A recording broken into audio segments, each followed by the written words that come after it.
انا كست لما ادي لجوزي حب وحنيه وما اعرفش ودلع وده كله، بس اجي الاقي رد فعله رز بلبن والله لما اجي الاقي رد فعله عكسي، ان هو مش عايز يدي، ان هو بس مثلا عايز ياخد، ولا او ما بيعملش ابريشيشن للي هي بتعمله. اكزامبل بسيط، الراجل مثلا راح شغله ورجع بتكشيره، طب ما انت هتستقبليه ازاي؟ راح شغله رجع بتكشيره، هو رايح شغله بيعمل ايه؟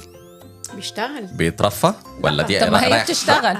لا سيبيكي من الوقت ان انا بشتغل، سيبيكي من انا بشتغل او مش بشتغل. فهو رايح بيحارب الدنيا عشانك، يبقى راجع من حرب، راجع تعبان، راجع حرفيا من حرب، ذنب في الشغل، مدير رخم، زميلة شايفة نفسها عليه وبتترقى بدون وجه حق، يعني مشاكل الشغل العادية.